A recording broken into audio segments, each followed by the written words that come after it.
entrando no ar mais um Curta Vídeo, programa da TVE, que é o único espaço na TV do Espírito Santo para divulgação, apoio e troca de ideias sobre o nosso mercado audiovisual. Cada semana, realizadores, técnicos, atrizes, atores e demais profissionais vêm aqui no programa para um papo muito legal sobre o fazer cinematográfico. E hoje nós estamos gravando o nosso programa no espaço de eventos A Selva, na Rua 7, no centro de Vitória.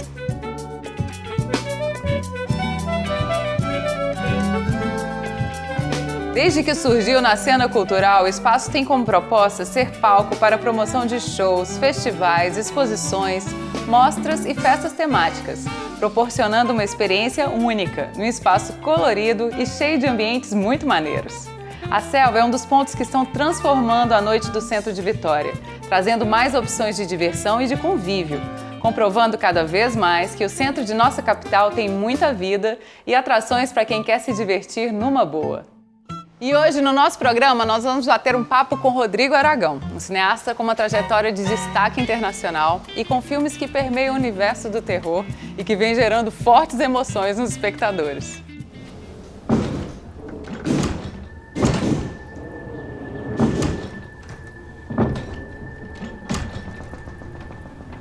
É o vento.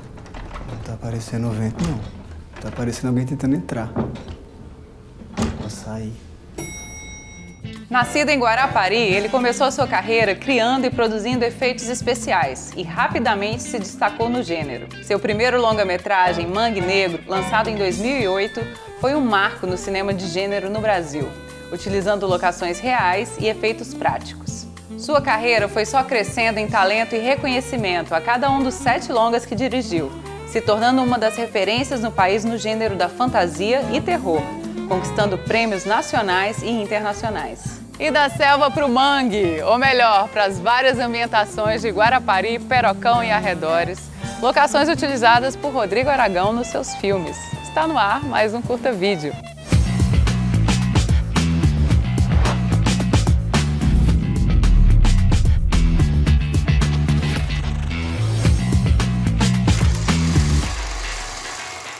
Pelo menos era contar pros pescadores o que a gente viu lá no mar. Ah, você tá maluco? Vai todo mundo te chamar de mentiroso ou dizer que você tá doido? Que prova você tem, rapaz?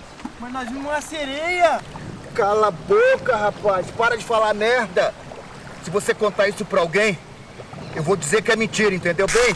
E é com muita honra que eu recebo no programa de hoje esse grande cineasta, Rodrigo Aragão. Oh. Seja muito bem-vindo. Obrigado, prazer estar aqui. Prazer te ter aqui. Para falar desse gênero, né? Terror. Rodrigo, a gente sabe que no Brasil existe um preconceito histórico com o gênero terror, né? Muitas vezes ele é associado a filme de baixo orçamento, filme trash ou de pior qualidade, mas por outro lado a gente tem um público imenso que consome muito filme de terror e também um aumento muito significativo nas produções. Queria que você falasse um pouco pra gente como você vê esse momento atual do gênero de terror no Brasil. Com bons olhos. Eu acho que o preconceito ele é bobo porque é um gênero muito, muito popular. Muita gente ama. Grandes diretores trabalharam com terror e fizeram filmes, né, memoráveis, Tubarão, O Iluminado. E a cultura brasileira, o terror nas nossas lendas, nas histórias das vovós, nos contos populares, ele tá ali, então faz parte. E quando eu comecei, eu tento fazer filmes de terror desde a década de 90, e eu consegui lançar meu primeiro em 2008, eu falo que era mato mesmo, era um Mojica abrindo caminho e quase ninguém fazendo. Então assim, menos de 20 anos depois temos muitos cineastas. Para mim, como fã do gênero, como uma pessoa que gosta de fazer o gênero, eu sempre acho os bastidores divertidos, eu vejo tudo com muitos bons olhos. Eu acho que é uma evolução muito bonita, assim, e temos muito que melhorar ainda. A grande dificuldade que o gênero tem hoje, eu posso falar que é a distribuição. Por quê?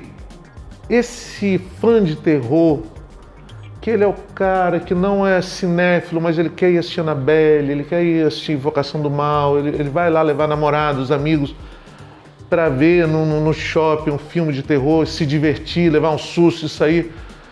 Muitas vezes o cinema brasileiro ele não consegue chegar nesse local. Às vezes o circuito que o cinema brasileiro faz, das salas especializadas que passam filmes muito brasileiros, nichado, né, Rodrigo? não aceitam esse tipo de filme. Então você fica ali meio no limbo de não conseguir, às vezes, ir para onde os filmes brasileiros normalmente vão e também não consegue ir para onde os filmes de terror americano vão. Então esse é o grande buraco no caminho que a gente tem que passar. Anda, Piolho! Calma, eu tô ouvindo barulho. O bicho deve estar por aqui. Vamos sair logo daqui.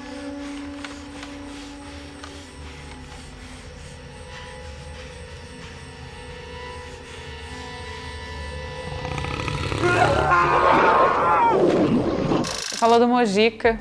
Mojica é um grande mestre para você, né? E você teve o prazer de ter um trabalho com ele no último trabalho dele de diretor, no As Fábulas Negras. Quais são as outras referências para você, Rodrigo? Eu acho assim, o Mojica foi uma pessoa muito importante na minha vida. Você sabe que a primeira vez que eu fui para São Paulo foi porque eu tinha lido sobre uma notícia que o Mojica ia fazer uma série. E aí eu contei uma mentira para minha família, para meus pais, que ele tinha me chamado. Ele não tinha me chamado.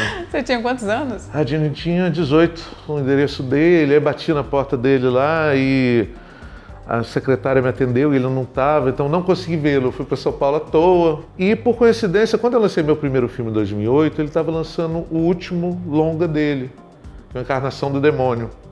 Então a gente começou a se esbarrar nos festivais. E aí sim você conheceu ele e conversou. Como é que foi esse encontro? E eu vi a generosidade, o carinho que ele tem, a torcida. Então assim, às vezes as pessoas acham que há uma certa competição, mas não, ele sempre uma torcida para que o gênero crescesse. Então quando eu tive a oportunidade de convidar ele para dirigir e ver ele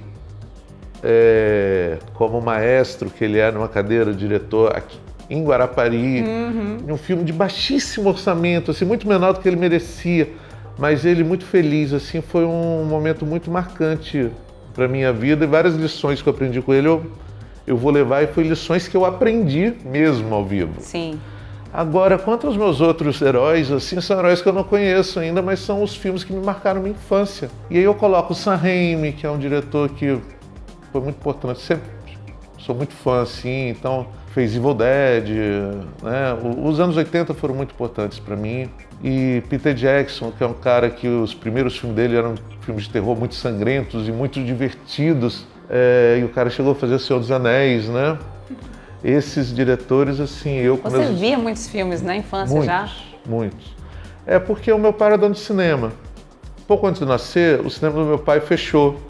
E ele passava filme na rua. Ele foi contratado pela prefeitura para passar filme na rua. E eu tive a felicidade de ver muitas pessoas ver uma tela de cinema pela primeira vez, assim, esse olhar eu vi muito, assim. Então, assim, agora eu tô parando de colecionar. Tô parando, a pandemia me fez parar, porque, assim, meu pai tem uns 3.000 filmes, eu tô com 700 e pouco e eu resolvi que eu ia assistir um filme por dia da minha coleção, assim, eu vi que era mais de 2 anos. Vendo filme todo dia, eu falei, não, tá bom. Acabou, tá bom. acabou.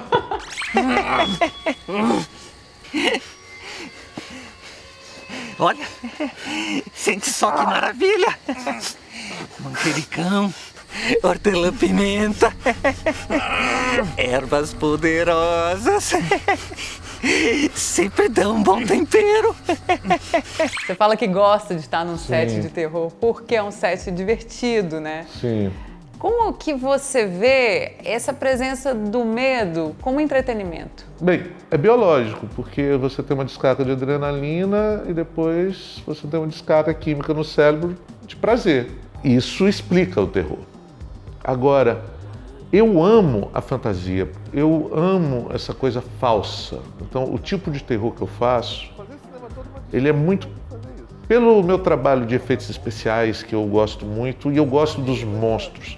Eu acho incrível, eu acho mágico a ideia de você fazer um monstro de borracha que todo mundo sabe que não existe, um lobisomem. Lobisomem não existe. E as pessoas ficaram com medo mesmo. Eu acho isso mágico, assim. Tanto é que eu não tenho interesse, eu nunca fiz um filme de terror sobre uma violência real, sobre a história de um assassino real. Isso eu acho pesado. E eu sei que essa ideia minha do tipo de terror que eu gosto, ele é meio... Talvez ele volte à moda, mas ele é fora de moda. Porque o terror que dá mais dinheiro, o mais assustador, ele é o mais sutil, ele é a porta que todo mundo tem medo, que é fantasma, que é espírito, sim. essa coisa. Só que é meio chato. Eu acho meio chato de fazer assim. Então várias vezes eu já tentei começar a fazer e no meio, vamos jogar mais sangue, vamos colocar luz colorida, vamos criar uma outra realidade também, né, Rodrigo? Seu filme tem muito disso, assim, de você ver um outro mundo ali, uma outra cor, uma outra estética. Isso é muito curioso. Rodrigo, você estava falando dessa questão dos efeitos especiais, de você fazer. Você é conhecido como um verdadeiro artesão do terror. E trabalha muito com efeitos especiais. O que na sua vida te levou a desenvolver esse apuro técnico, sabe? Dos materiais? Eu nasci na beirada do mangue, no interior. Eu tinha vergonha de falar que queria fazer cinema, porque era um sonho muito distante. Mas eu acho que foram muitos fatores, assim, entre os anos 80, que para mim foi o ápice do tipo de efeito que eu faço, os efeitos práticos. Meu pai se dono de cinema e ele também era mágico. E isso é uma combinação que tem tudo a ver com efeito especial, porque a magia é um grande efeito especial. Então eu convivi com dedos falsos, com coisas com fundo falsos, livros que davam choque, copos que vazavam. E meu irmão mais velho, eu sou o irmão mais novo, meu irmão mais velho, ele estava estudando artes plásticas. Então sempre lá em casa teve tinta, pincel, gesso, material para escultura. Então acho que a união disso tudo me levou para os efeitos. E outra coisa que, entre o meu sonho de menino de brincar de cinema naquela época, e a coisa mais próxima que eu tinha de fazer um filme era justamente a maquiagem, que eu usava cola branca, guardanapo, tinta guache, eram coisas possíveis. E eu acho que foi esse caminho, assim. Foi bem natural desde a infância. Hoje eu estou terminando meu 8º longa, eu não sei quantos filmes eu já trabalhei com técnico de efeito assim, eu não tenho essa conta, mas já trabalhei em todos os orçamentos possíveis, eu trabalhei de 50 mil a 20 milhões. E o efeito especial é uma eterna gambiarra. No Brasil você tem que ficar resolvendo problemas e não adianta querer o padrão americano. Sim. A gente não pode brincar daquilo lá, porque ali não é só a quantidade de grana, de orçamento, mas ali você tem toda uma estrutura que tem um século, né? Uma coisa. Os caras recebem 10 vezes mais, material muito mais barato lá, mas muito mais barato. Então aqui você tem que criar soluções para a nossa realidade. E eu acho que o principal é manter a mente aberta, saber que você pode utilizar absolutamente qualquer coisa a partir do momento que você tenha segurança, não coloque ninguém em risco.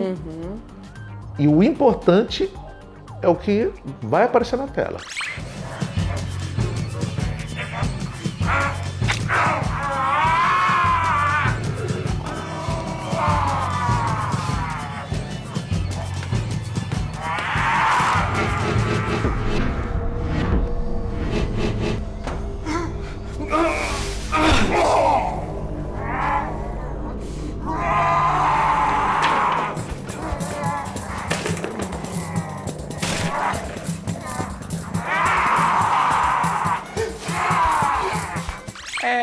Rodrigo, agora puxando um pouquinho para o meu lado, porque eu adoro perguntar sobre atuação. Sou atriz e sou apaixonada por atores e atrizes. Somos.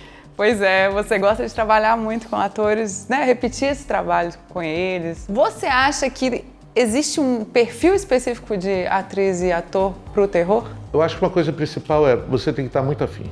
O terror, eu só contrato alguém que está muito afim. Você tem que entrar na brincadeira. Eu falo, fazer filme de terror pode ser uma coisa super divertida ou pode ser horroroso. Se você não tiver afim, é horroroso, sim. A partir do momento que você sabe que alguém funciona e que foi bom e tal, você quer repetir. E uma das coisas difíceis de dirigir, de escolher elenco, é que às vezes você tem uma pessoa que é perfeita para o papel, você tem uma pessoa que é perfeita, uma pessoa que é maravilhosa, uma pessoa que você quer trabalhar, mas às vezes naquele filme não tem um papel. E isso é difícil também, né?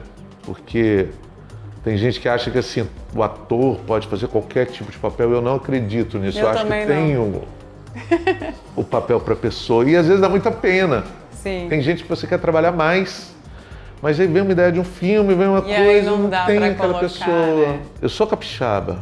Às vezes as pessoas reclamam, você traz atores de fora, porque...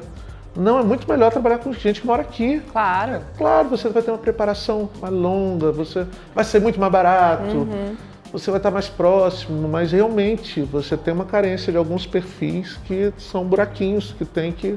Nesse perfil aqui está faltando, esse aqui está faltando. E muitas vezes você tem que pesquisar e fazer esse exercício, principalmente quando os personagens são jovens. Sim. Que eu acho que é mais difícil você encontrar. E é por isso que eu montei a minha produtora, assim, de ser esse espaço físico, de poder captar essas pessoas, que seja um lugar que as pessoas possam ir lá para aprender cinema, para conversar sobre cinema e ou mapear essas pessoas que estão por perto querendo fazer filme.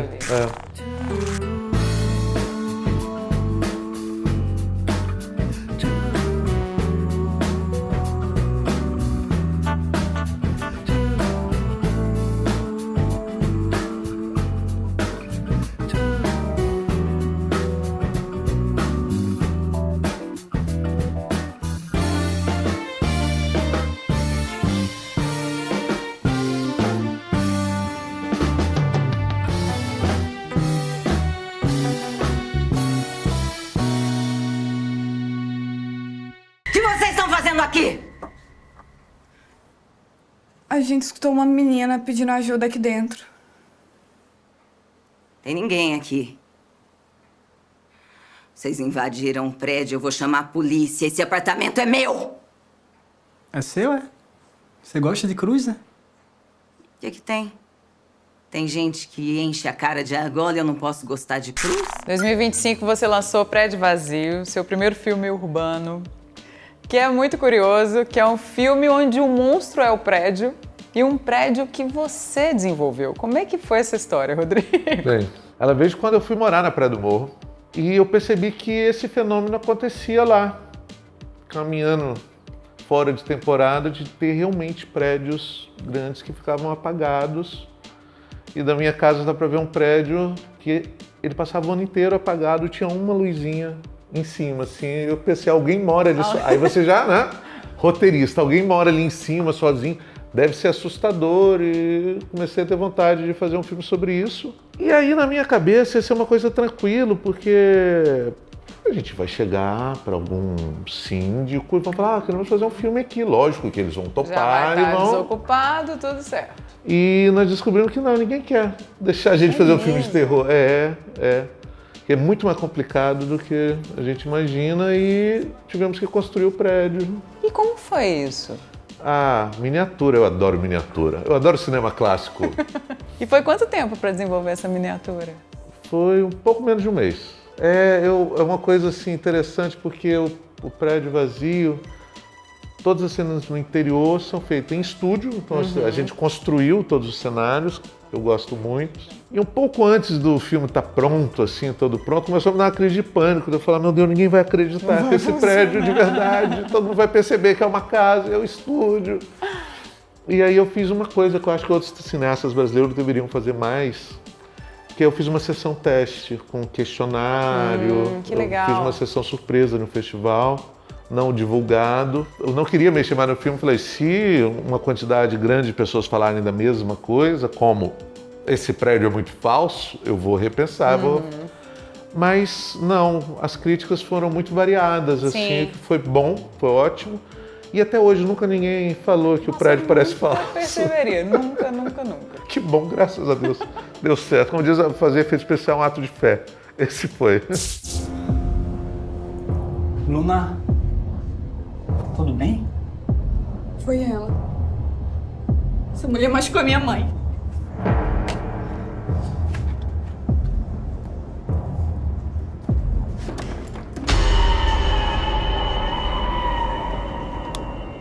Rodrigo, antes de filmar o Prédio Vazio, a Fábulas Filmes fez uma série de oficinas gratuitas para quem queria trabalhar com cinema. E acabou que muita gente que fez oficina foi trabalhar no filme. Como que funciona esse projeto? Bem, essa é uma ideia que eu vou seguir para sempre. Eu acho que essa ficha caiu durante o meu filme anterior, que é o Cemitério das Almas Perdidas, que era um épico, era um filme que demandava uma equipe muito grande, principalmente de arte, de efeito especial, cenografia. E aí eu percebi que era muito difícil você completar equipes com capixabas. Eu queria o máximo possível de capixabas e eu vi que tem essa lacuna. E nessa parte tem essa lacuna no país todo, na verdade, mas é muito concentrado em Rio, São Paulo, em poucos estados, né? Então, durante o Cemitério das Almas Perdidas, uma coisa que funcionou foi pegar a gente da construção civil e da oficina de cenografia. E funcionou bem. E aí, assim, o próximo projeto tem que ser assim. E o prédio vazio foram 8 oficinas em todas as áreas. Foram 280 alunos. Em todas as áreas a gente utilizou, assim, pelo menos metade da equipe era de alunos que veio dessa oficina. Então você tinha profissionais com muita experiência e pessoas que estavam no set de filmagem pela primeira vez. Sim. E eu acho super importante, assim, você fazer uma oficina rápida e já ter essa experiência do set, que você já vai entender se você quer isso para sua vida ou não, ou vai ver que é uma roubada, né? E a questão é, eu sou capixaba, a minha produtora é de Guarapari, eu quero continuar produzindo aqui, eu quero conhecer cada vez mais pessoas fazendo cinema aqui, então eu acho que uma maneira é dividir informação. Eu sou muito azarado, nasci com o pé errado, mas que bichinho azarado, nasceu com o pé errado. Eu só queria ser legal, como todo mundo que é igual, mas eu nasci com o pé esquerdo, e isso não tá direito. Rodrigo, você vai lançar seu primeiro longa infantil, o Folclórica, que é muito legal, assim, a história é super bonita do Saci Pequi. E é muito interessante porque você que vem dessa linguagem da fantasia e agora uma fantasia voltada para esse público infantil. Conta o que você pode contar da história, como é que foi essa nova proposta? Esse filme é um presente da paternidade, porque foi durante esse processo difícil da pandemia, a gente tinha que brincar com as crianças, e aí eu comecei a fazer fantoche para brincar com as crianças e o Pequi nasceu. E o Pequi é um sacizinho que ele nasceu com a perna trocada. E ele acha que isso é um problema, né? E ele tem que aprender que não é um problema. As pessoas diferentes, as diferenças é o que faz a gente especial, assim. E fazer um filme só de boneco, eu acho que é uma coisa que foi tentado poucas vezes no Brasil, foi bem legal. E deve ter dado muito trabalho. Foi quanto tempo para fazer isso tudo? 2 anos, mas um trabalho muito bom. Eu falo que é os melhores tipos de trabalho do cinema. Foi mais de 1 ano só modelando as montanhas, as paisagens, as miniaturinhas. Tudo, né? Tudo que está na tela foi feito à mão. Isso é uma coisa importante pra gente. Não tem computação gráfica.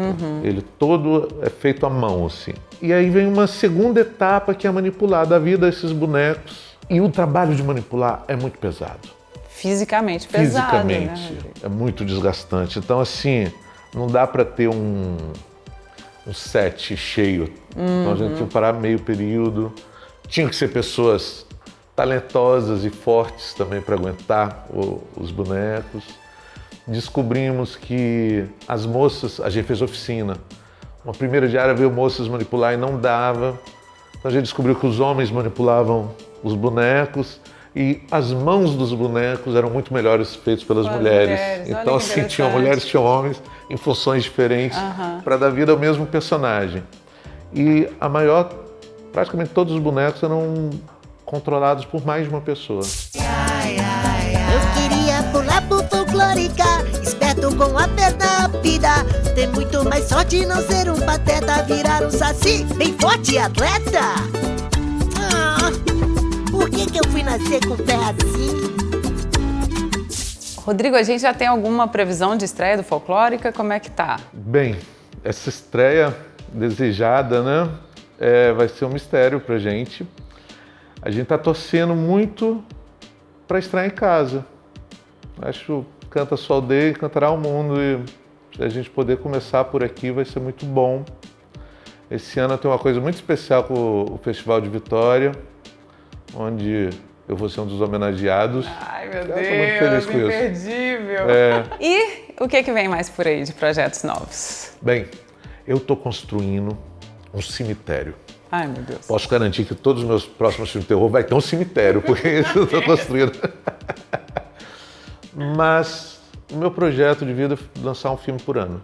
Então, assim, eu estou escrevendo, nesse momento, 2 longas ao mesmo tempo. Um que só pode ser feito com recursos que é de um personagem do folclore brasileiro chamado Corpo Seco, que o Mojica sonhou anos em fazer esse personagem, não fez. Eu acho que ele não foi retratado devidamente ainda. E, ao mesmo tempo, eu quero fazer uns filmes independentes também, com baixíssimo orçamento, com pessoas que estão começando. Enfim, como foram meus primeiros filmes, e vai se passar no cemitério. É sobre um coveiro que rouba os mortos. E, obviamente, ele é assombrado, e isso vai ser várias cenas legais assim. Então, que vai se chamar Não Perturbe os Mortos. Ai, Rodrigo, a entrevista tá chegando ao fim. Uma pena, porque eu podia ficar muito tempo conversando com ele aqui. E pra gente finalizar, quero saber, o que é cinema pra você? Pra mim é fantasia. Cinema, pra mim, é a possibilidade de tudo que a gente não tem no nosso mundo. Eu acho isso muito legal. A nossa vida é incrível, mas aquela tela lá, ela permite qualquer coisa. Então esse momento que o adulto vira criança, seja assistindo um filme de terror, seja de ficção, seja um infantil mesmo. Mas cinema para mim é isso, é aquela sensação que eu tive quando eu entrei pela primeira vez numa sala de cinema. Por isso que as salas sempre tem que existir, cara. Não sei se eu te respondi, mas cinema é visto com muito amor, assim. Pessoal, eu espero que vocês tenham gostado desse programa tanto quanto eu. E semana que vem a gente está de volta com mais um convidado muito especial. Até lá! Cipriano de Regi Magi e Potentia Spectrum Interno. Draco Potestatem ad Satanatem Compassion. Adesses optimus triones imundi, sanguine. Agora que saciou sua sede de sangue, volte para as trevas, criatura, e leve a tormenta contigo.